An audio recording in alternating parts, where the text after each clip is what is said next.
Greetings and salutations, everyone. I hope everyone is doing well today. Wow, I really needed a little break from YouTube for the last couple of days and get my head back on straight. Between dealing with the depression and the stress of having to go back into surgery and everything else going on, I started to kind of lose my way on my channel, and I want to apologize. Today we're going to do some Q&A, and we are also going to have a subscriber encounter. Before we get into that though, a couple links. As you know, I rely on my Patreon, my PayPal, and my merch to help this channel to continue to grow and go. All those links are in the description below. I also have a second channel for creepypasta, fanfiction, and scary voice acting. Stories that really don't fit on this channel. Now, if that's anything that you're into, follow that link and give those stories a listen. You may just like what you hear. Also, briefly, William cannot answer hotspots. You guys are just wasting your time. I've said it 6 times in 6 different episodes now. And can we please use some common sense on some of the questions? Like maybe read your question and question it in your head if it actually makes sense. A lot of the questions are truly amazing, but some are just so off the wall and far-fetched. It's not a creepypasta channel, guys. I mean, this is really exists, so I take it seriously, and I know probably 98% of you guys do as well. So let's just ask some serious questions, not like, is dusk till dawn real? Or something that was just for instance. But, let's use some common sense with our questions. Now I've taken enough of your time. Let's get on with today's upload, shall we? Today's first question. Salmonella. The ones in the program were chipped. Couldn't they have added a kill switch to these chips? It would have helped keep the operators out of harm's way. Understandably, the ones born wild are still an issue. Sal, that was actually a thought about the first design of the chips. There were several options we had on the original chip before it was implanted into the creatures, and then everyone started talking about how long the life cycle would be of these chips if these features were added. The designers came back and said the more that was on the chip, the shorter the life of that chip would be. So we came back and asked for an educated guess as to how long they would last. They wanted to know how many things we wanted them to do, and they came up with 9 different things and precautions for the chip. With 9, they said they could get 10 years out of one. Actually, down to 7, they gave us 10. Well, we knew this was not going to work for us, so we dropped to 5. Then they came back with 14 years. We were hoping for 20, but now even close to that. So we moved at 3, and they finally gave us a number we could live with, which is about 40 years.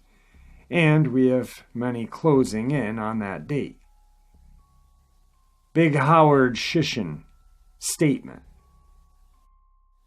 I can confirm that shadow beings exist. I was attacked by one in 2009. It happened, I believe, because my health started slipping. I had low potassium. It wouldn't let me speak, and I forced out Jesus, and it immediately vanished. And since then, I would sense its presence coming and pray. It has never returned to me since. FYI, I was awake when it happened. I would like to hear about this from 12 prior to 12 hours after the attack, including the attack itself, and as much as you can remember, please. Thank you. Chris Wigington asks, Hey William, I've asked a couple of times. I really would like to know how many Dogman werewolf are around the Delonga, Georgia area. I'm asking for a certain reason. Chris, I can't give out numbers at this time, but I promise you can go out and play at night. You are safe to do so, with no harm. There's always a chance encounter, and that's what it would be. You are safe. What is the reason that you are asking? And I will keep a close watch, but you have to tell us more. You can email me, Chris, if you'd like. Angelique Willie asks, my question is for William. Recently, there are several channels and groups that are blowing up with controversial topics of the Patterson-Gilman film. The allegations are stated by a woman now deceased who claimed to have seen the full-length film, seen very briefly in the early 70s in the theater, and then condensed to what it is now. Her letters have been distributed to several podcasters, outing the truth behind the film. According to her and several others who have claimed to have seen the footage, there was a group of Canadian cryptid hunters hired to go into the creek and eliminate a pod of problem Sasquatch. They flushed them out with vicious dogs and used stolen Sasquatch infant staked to a dead creek bed to draw them out. 5 individuals were shot to death, and supposedly there were souvenirs cut from their bodies. Heads, hides, hands, feet, etc., and what was left buried there in a massive grave. I think I remember you saying something about your dad being on that case. She most definitely stated that it was a Canadian crew. Did your dad work with the Canadian government as well? And are these allegations true? I realize this is an extremely sensitive topic in the Bigfoot world right now.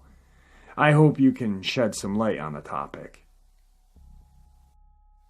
In 1992, I placed a call to Robert Gillen and spoke with him for a good hour and 15 minutes by phone, and finally got up the nerve to ask if I could see the film at its full length. He never even hesitated with an answer. Yes, please come watch it with me. So I took 4 days off and headed to his home in California at the government's expense. Research. I arrived at his home around 6 in the evening, wearing my dress uniform, looking as sharp as I could for him, with all the respect I knew how to show. He recognized what I was doing and showed me to my room for the night and asked me to get comfortable. Supper would be ready in about an hour.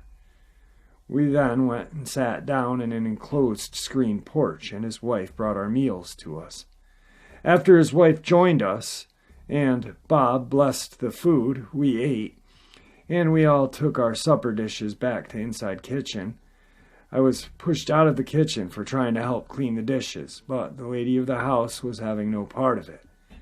We talked the rest of the evening about other things other than the film, and went to bed around 2300 hours.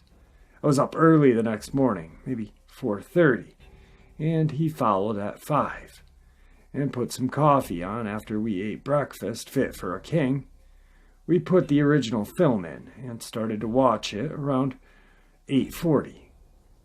He told me it's 1 hour and 1 minute long, start to finish, and that I would love it. There is a family of 5 Bigfoot in the film. Patty is the only one that ever really comes out into the open, so she can be seen. Roger is so excited he can't stand up. He continues to fall down, trying to get a better shot. No one was shot, no one was harmed, there was no hunting party. There were only 5 people there, and only 2 weapons. Roger had a sidearm, and Bob had a .30 caliber rifle. That's it. I watched the film a total of 5 times before I left his home, and I, for one, wish they would have left Robert alone. As for my dad's involvement in this, he was not involved in it at all. He was involved in 1967 capturing of a male and female Bigfoot that were supposed to start the breeding program. But the male didn't work out, and the program failed, and the female was released in Tennessee at the location known as Cadiz Cove. I do recall the conversation you are recalling. He did not mention his dad. What he did, someone asked if the film was real. And because there's been so much hubbub about it not being real, and now the Canadian military or cryptid hunters are involved in now. He just said that the movie was real and he saw it with Robert. Tim Kensky asks, if we are doing it with werewolves and Dogman, you can bet so are the Chinese and Russians. Ask William if he knows if they are, and what happens if they turn on mankind. No other country has ever had a breeding program. Our spies have made sure of this. In all countries, there is a 7-step sequence that must be known before you can even start to put these creatures in motion. And at present time, it's only known to one person in the world, and he would never give it out. Salvador Lerma asks, I have a few questions. How many Dogman are in Walbridge, Toledo, Ohio area? And does he have any info on a werewolf of Defiance, Ohio, circa 1972? Salvador, you know I can't answer that anymore, but you can go outside and play at night, because if you have a meeting, it's by a chance encounter. The Werewolf of Defiance, Ohio. Man, that's an old one. This is only from what I've read in some old files, so I hope I get it right. I believe that 2 train workers saw it first, and it was supposedly dressed, and hit one with a 2x4 or something made out of wood. They reported it to the law and to their bosses, and were accused of drinking on the job. About a week later, a man that owned the grocery store was driving home, and it crossed in front of him, and when he got inside the safety of his home, he reported it, and then the papers got a hold of it, and then at night, everyone had a werewolf in their yard. After a couple of weeks of this, it just died down and went away on its own, as far as it being reported to the law. But everyone says it's still there, even today. John Sumner asks, Mr. Bill, being a Navy veteran, I have heard myths and legends about mermaids. Have you ever heard of these? Are they real or not? John, I've never seen one personally, but I've heard that they are real. And they have several captured ones in Savannah, Georgia. SCB-777 asks, I am curious to what I am seeing in the woods here in Massachusetts. I think it's a Dogman. Can you verify? Also, I travel to Vermont, Maine, and sometimes New Hampshire. Can you tell me what's around those states?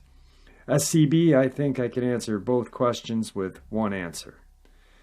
I know for a fact that you have a Dogman and werewolves everywhere you have listed, which means there is a high probability that there are Bigfoot in that area also. As to what you are seeing, I would need a description of the creature, so I would know.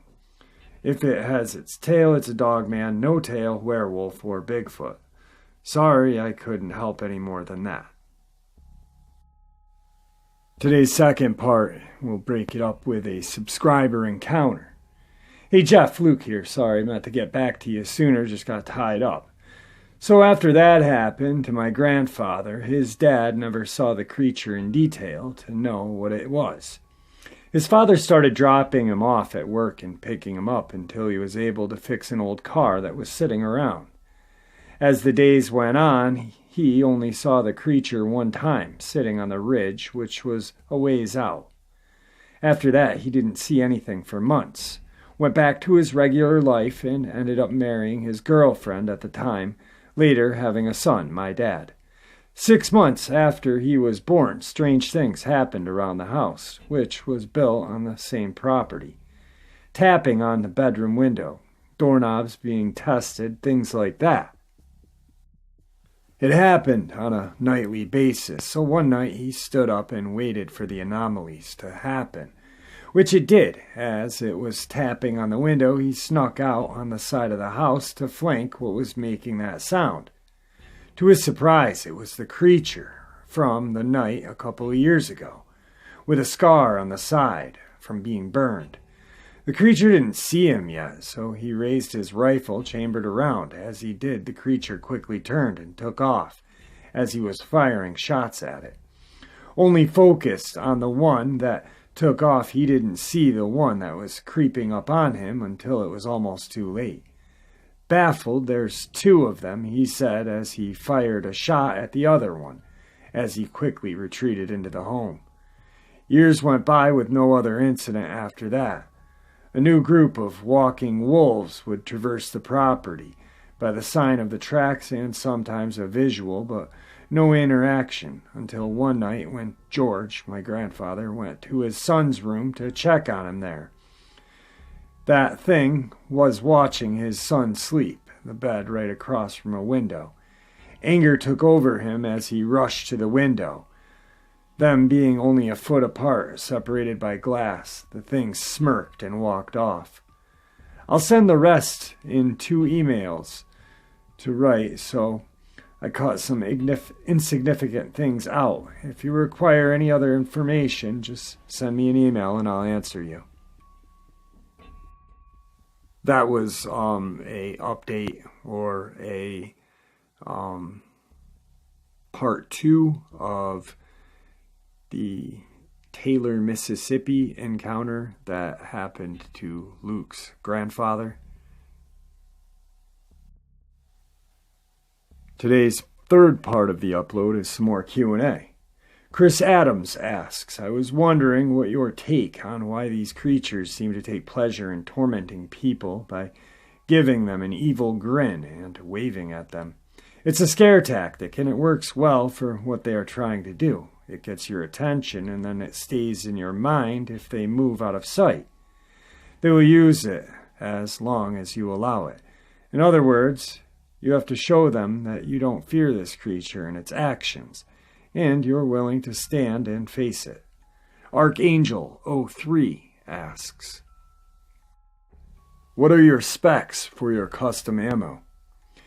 I'm normally using 62 grain light armor piercing green tip FMJ 556 and 180 to 150 grain American Eagle FMJ 300 Win Mag for my 770 Remington BA. My sidearm is an FNX 45 Tactical with a 15-round mag. I use American Eagle, FMJ, and Hornady critical defense ammo. Not sure how it works on specific larger, faster targets. Worst case, I've got my U.S. Army issued UFK. I pray it will never come to need the last 2 on a specific target. I keep a fast Hawk on my pack and a flare gun. Dad always said if it's a fight for your life, then even your fingernails and thumbs apply as a useful weapon. Next to a rock you see on the ground, anything goes. It's a fight for your life. Have you ever booby-trapped a baited trap with a light charge or a claymore before, or do you just set up an ambush? And do you use ambush tactics on these creatures, or do they normally just smell you out before you can even get set up? Just curious, I'm sure you have to combine combat tactics with basic hunting tactics. Definitely a challenge. And how easy do they smell out the snipers if you use them? I can already say I like your dad. He's fighting to win, much like I do. 175 grain SMK, 45.5 grain Win 748 Remington or Federal Brass. Fed 210 primer. This is my loading data for my 308 Winchester fully auto that I use, and I go through about 2 barrels a year firing as many rounds as I do. So they are not eating your barrel up by practicing with them like some people seem to think that they would. You can throw your 5.56 out the window, just going to piss them off even worse than they already are. You have a good bolt gun, but you need to practice bolting your gun. Most times when you come into contact with these creatures, it's going to be in the woods or in close quarters. You're not very often going to catch one in the open like a Wyoming hunt where a marksman's got a 200-yard shot at a rabid werewolf. Most times it will be closer than 35 yards to start with, and your actions must be true and accurate. You're right. If they get that close and it comes to hand, I'm sorry to say, but nothing will save you. If they get to you, unless you survive the initial attack, and they walk away and let you die a painful, slow death, and I mean a painful one at that. I've never used a claymore, always the possibility that a person could come sneaking through that same area and set it off and kill himself or herself. Most times I stalk them and approach them depending on circumstance. Mainly, there are so many different things you have to consider before each hunt. Everyone is different. They will know someone by the smell 7 miles or more away, and how they sense that you have a weapon and mean to do them harm is even more crazy, how they pick up on that, but they still come in to challenge you. William McLeese asks, I have a question for William. What's your most dangerous case you had in southern Ohio? I know you said Bryan, Ohio was a hot spot, but I live in the southern part. Just curious.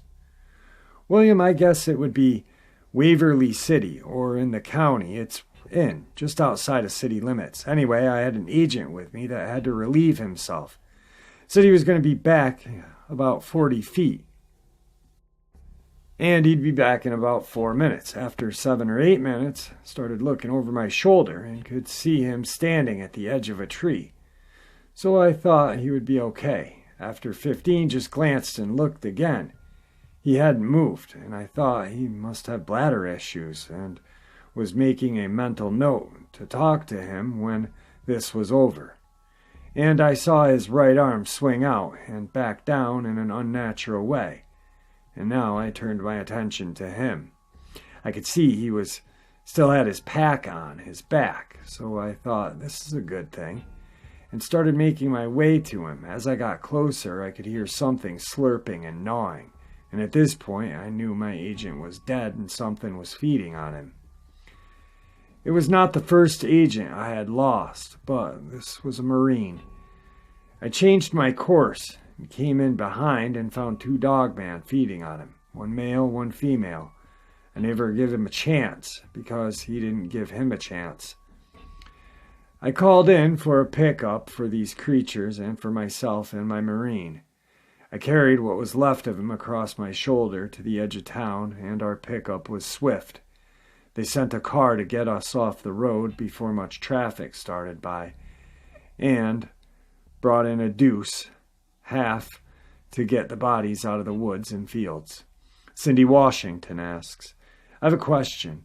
I've seen the Dogman a couple of times, yet it didn't try to scare me.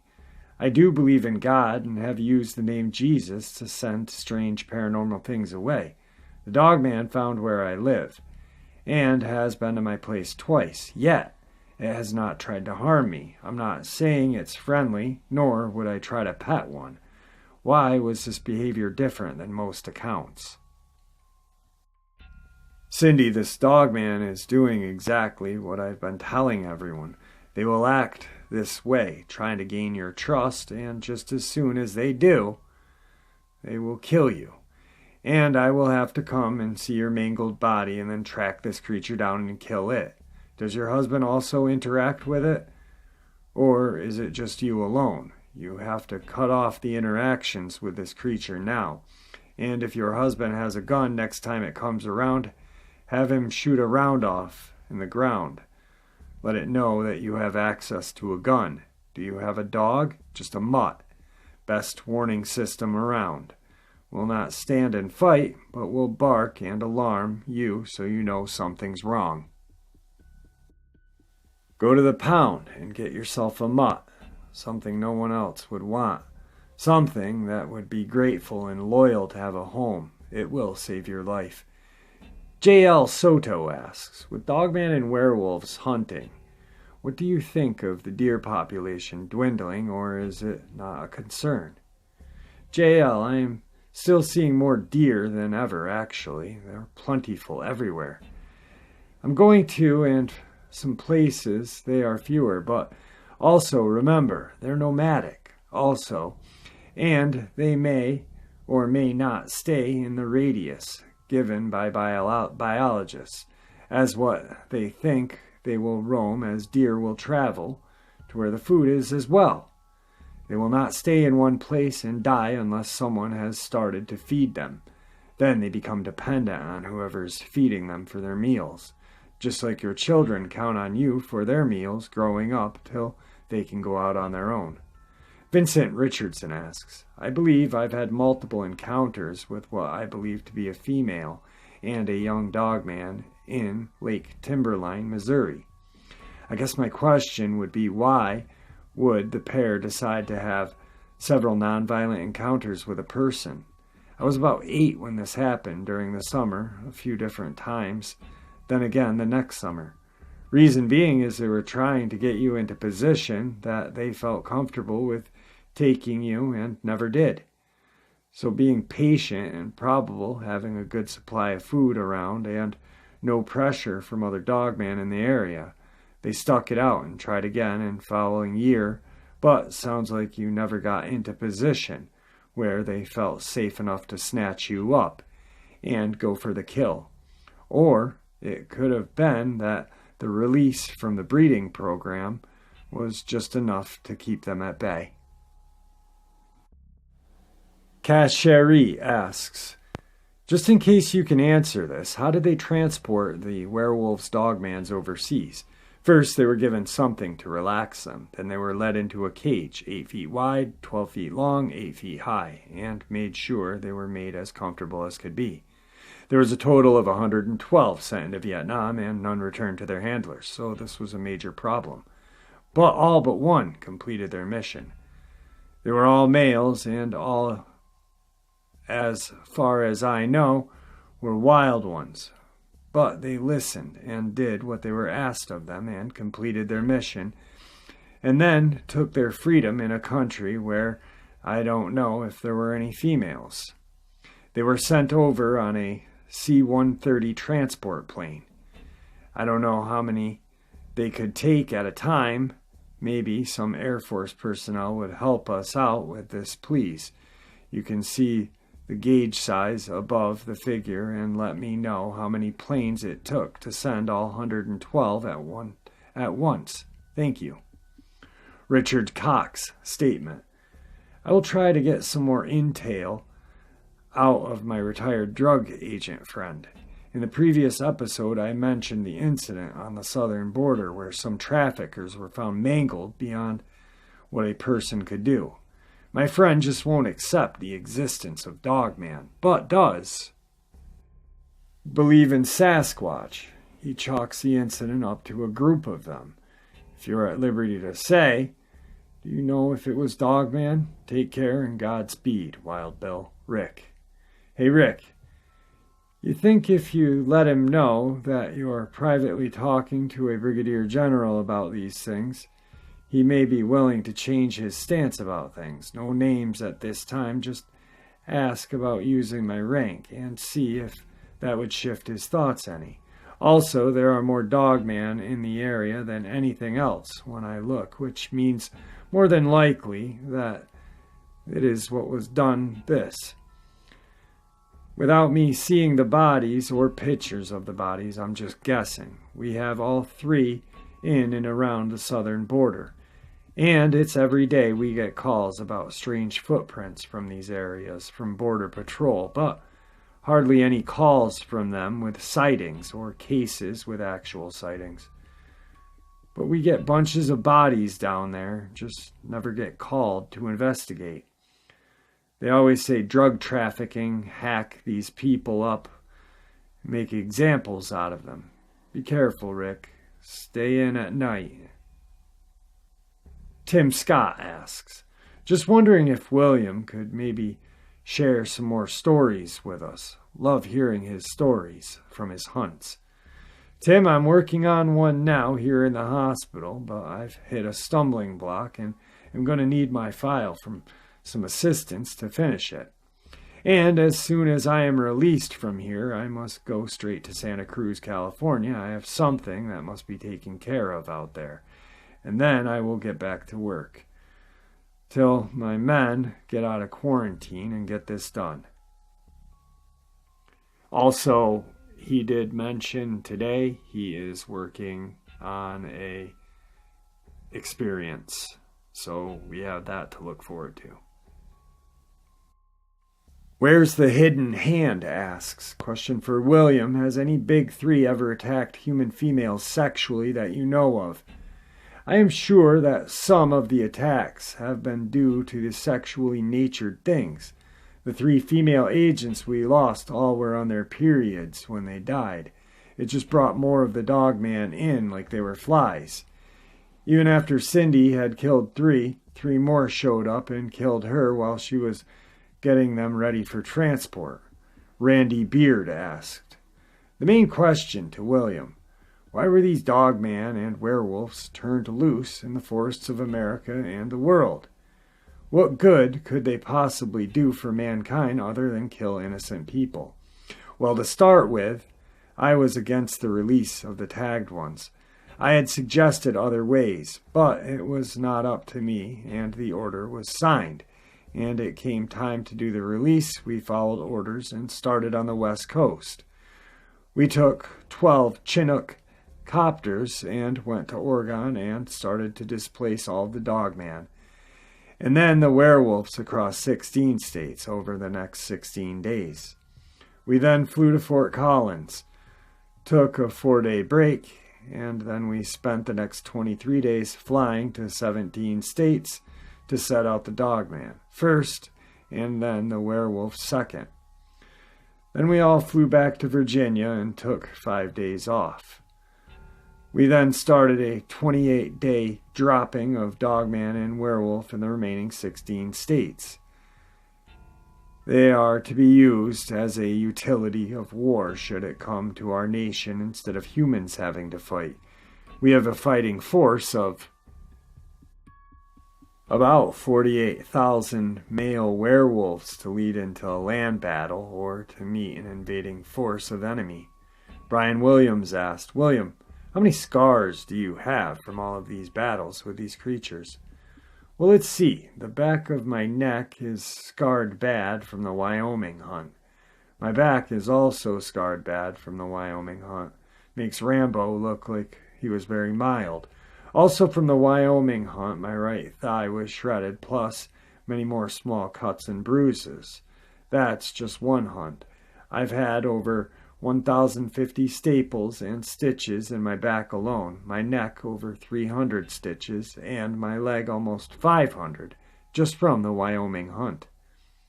Cindy Murphy asks, do you ever give Sebastian treats of any kind, like chocolate, Skittles, soda?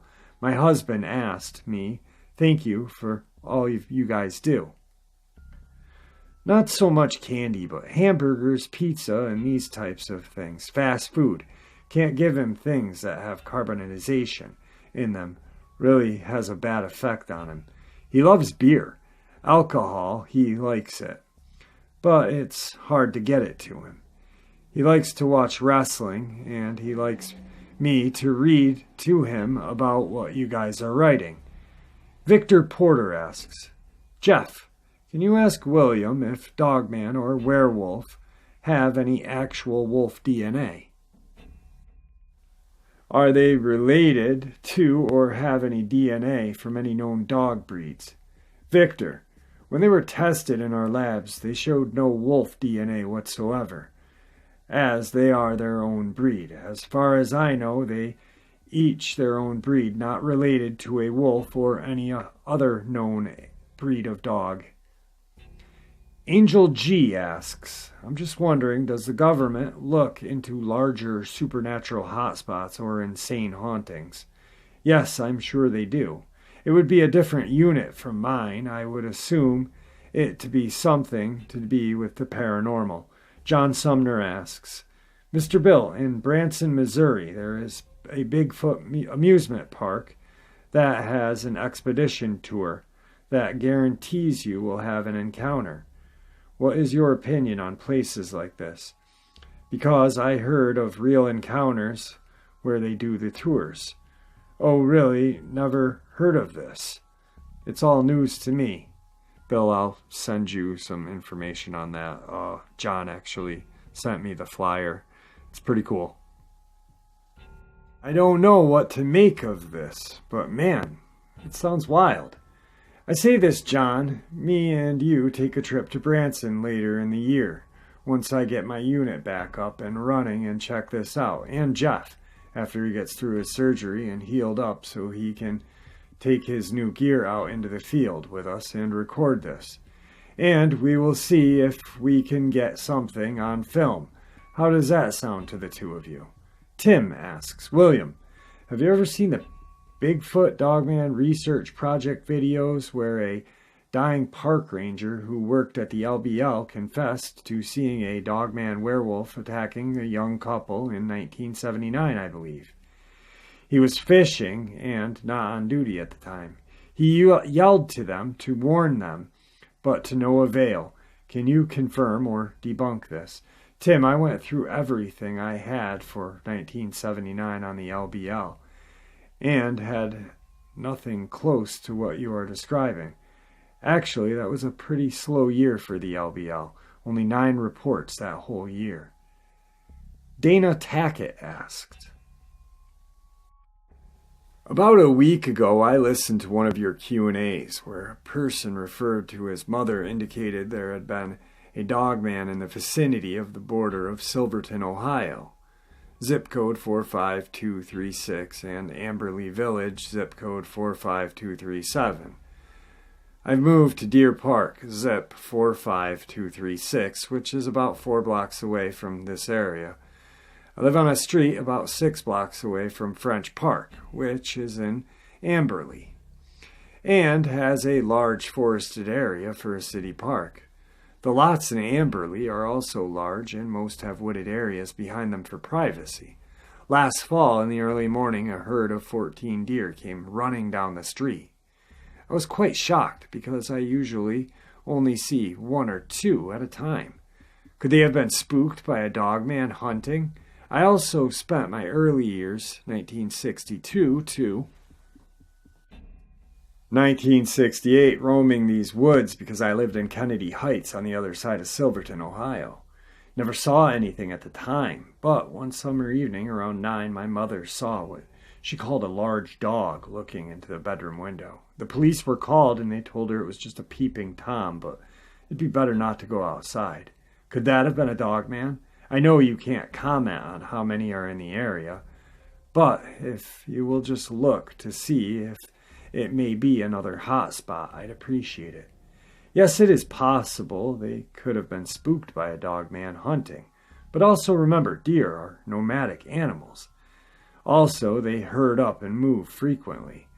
Also, so unless you have seen something, heard something to lead you to believe you have them more in your area, which we will get to, don't breathe life into something you haven't seen yet. Okay, if your mother saw a face of a canine, then she may have seen a dogman, and when the police officers checked, they saw signs that something, or maybe someone, had been at your window, and that's the reason they told you guys to stay inside. These are trained professionals. Please remember this.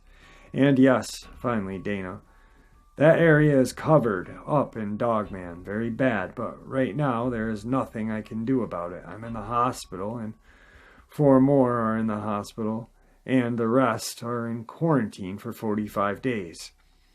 So I thought I was getting out Wednesday, but that has not happened yet. We will have to wait and see. Sorry, Dana. Don't go out after dark. Meredith Tamillo asks, love your channel, Jeff. I personally would want to know the truth about everything that is out there and information of them. I feel it a good thing. We would know exactly what it is we saw and how to deal with an encounter if by chance it ever happens to me. I'd have the knowledge about the definitely best way of going about that situation, and in knowing that, yes, this crypto is out there, and this is how to handle that specific issue. I do have a long life that I love to live and not have to worry about making the wrong decision, like running away or bawling my eyes out and getting down into a crouching position if you recommend never to get in that type of position, stuff like that. So I could pass this knowledge on to me and my 1-year-old and 4-year-old grandchildren. It would be most helpful. I'm the type that would freeze in fear and bawl my eyes out. I've already been put into a situation at the age of 17 where an event took place and I could not breathe during it while it was happening to me. I just laid there and took it. What to do with a chance encounter with a Bigfoot? First off, see if you can see anything around you most times. Then not the Bigfoot will be straight out in front of you. If it's quiet already, it knows you are here, so no sudden movements or fast movements. If you are unarmed, start to back out, one step at a time until the noise returns or until you are able to see the creature. Continue to slowly back away, making no fast moves. If you hear steps, stop for a minute and try to locate the creature. If you locate the creature, never make direct eye contact with it. Even if you have to look at the ground to avoid looking into its eyes, as this will only upset it. And we don't want to upset it. Hopefully it will lose interest in you and walk away after a few minutes, and the birds and everything will return to normal. And if you do have a heavy enough gun, take it out on a Bigfoot on rampage. Then, for all shakes, move on forward without stopping and continue without even slowly down till you have to put the big guy down for good.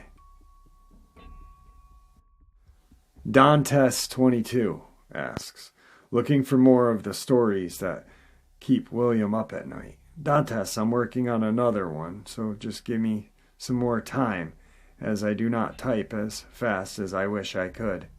J.D. Ripe asks, I live in Paducah, Kentucky, close to LBL, and sometimes go there to explore old abandoned buildings and homes at night. I know the LBL is huge. I wonder if the Dogman or werewolf usually stays in more isolated parts of the woods, as opposed to the areas closer to the main roads. JD, stay out of the LBL at night unless you are camping in groups and in areas marked for camping. You are not safe within the confines of LBL after dark, anywhere after dark. Please take my words seriously. Thurlock asks, I recently heard one of those true Reddit stories about a girl who was interested in skinwalkers and investigating online, and kept a journal with all the notes. After doing this for a while, several months, she actually had one starting to stalk her. She said never went out looking for them, but the amount of mental interest she put into it started having one follow her and stalk her at her home at night.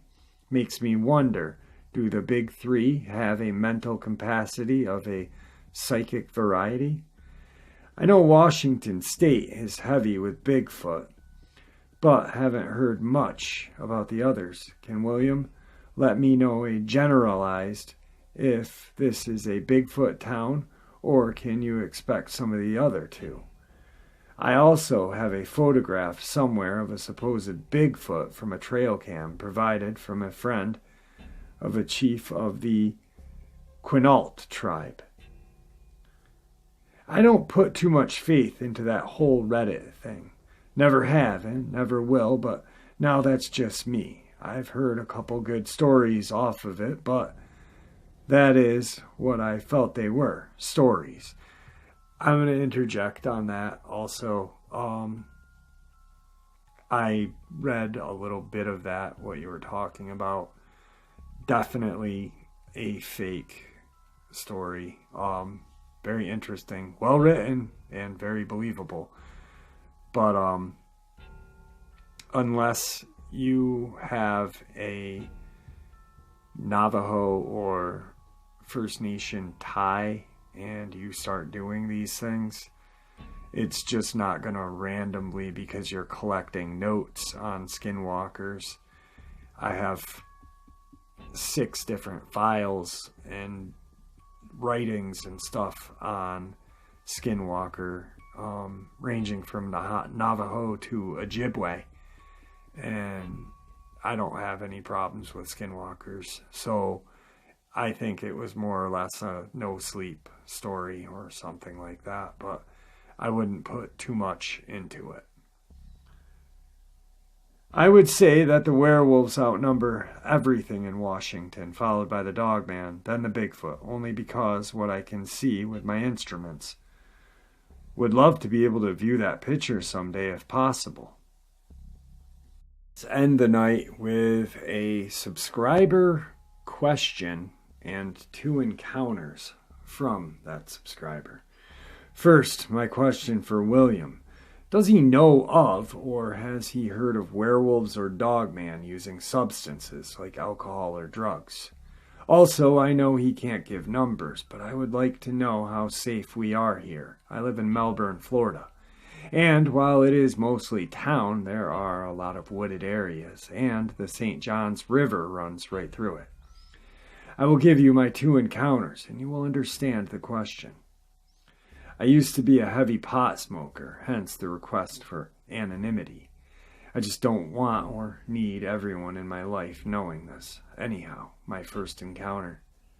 When I was 17, 18 years old, a friend and I drove out to a patch of woods with a small lake to smoke a joint. I'd backed my pickup into a spot between trees so that I could just pull straight out when we left.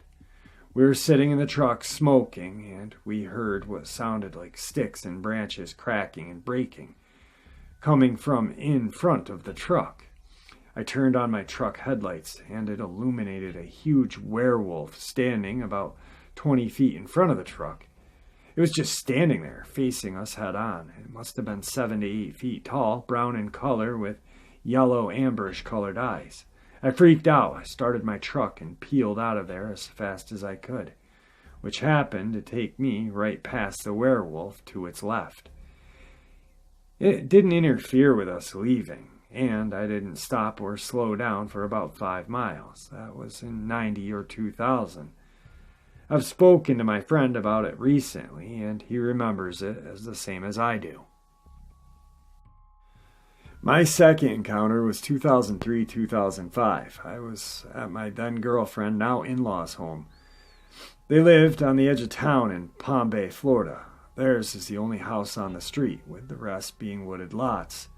I was standing out on the front porch, leaning back against the house, smoking my joint. I was facing right, with the road and driveway to my left and the porch light to my right shining out on the yard on my left. I'm standing there, smoking, when a werewolf comes out of nowhere from my left and walks right up to me. To be fair, it was 5 feet from me before I noticed it. I just stood there, soiling my pants. This one wasn't as big as the first one I saw, only about 6 to 7 feet tall and lighter in color. I don't remember the eye color. It held out its hand, like it wanted something. Not knowing what to do, I handed out my joint. It took the joint and hid it, handed it back, and then kept walking the direction it was facing. Exhaled as it walked. I immediately went inside and refused to go back until the next morning. Their house is only about 3 miles from my first sighting as the crow flies. That's it. Nothing harrowing or anything. And you can take that knowledge that, yes, I was stoned and dismiss me. But I know what I saw, and pot does not make you see shit. Dull your senses, sure, but not hallucinate werewolves. Alright guys, there you have it. Some Q&A from William. Actually, a lot of Q&A from William. That was actually one night of Q&A and half of a night of Q&A that I couldn't finish. 2 terrifying subscriber encounters. The last encounter immediately thought of, when he asked about substances, thought of Sebastian and liking alcohol. It's kind of funny. My parents had a German Shepherd when I was growing up, and my parents, my mom worked at the hospital and my dad worked at a mill. And they worked the same shift, so they get home around 4 every day and sit on our back porch and drink their beers and do their crossword. And the dog would sit and she would beg until they gave her a little bowl, not a lot of beer, but a little bowl of beer. And she loved it. The strangest thing. But anyway, I'll get a lot of flack for that. That was inhumane of my parents to do. But the dog loved it. So who cares? Pretty interesting encounter though, that last one. I'm wondering what William can shed on that for us. I want to apologize for some of the stumbling tonight. My first time being in front of a mic in a couple of days. William wrote the Q&A in the hospital. I didn't get a chance to go through it like I normally do and correct things. So I apologize for everything not being as usually spot on. I try to get it.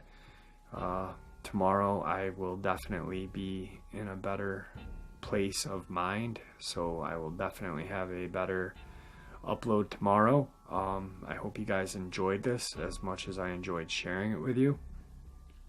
Let's also remember that, the questions, he answers these questions on his time. And that's why I want some more common sense questions. Like there are so many questions that need answers that he could answer for us, but he's not going to answer something randomly. So we got to start thinking of some better questions. Also, I'm looking forward to this next story he's going to be sending us. And you guys, if he sends this one to me, what he said he was writing, you guys are going to love it.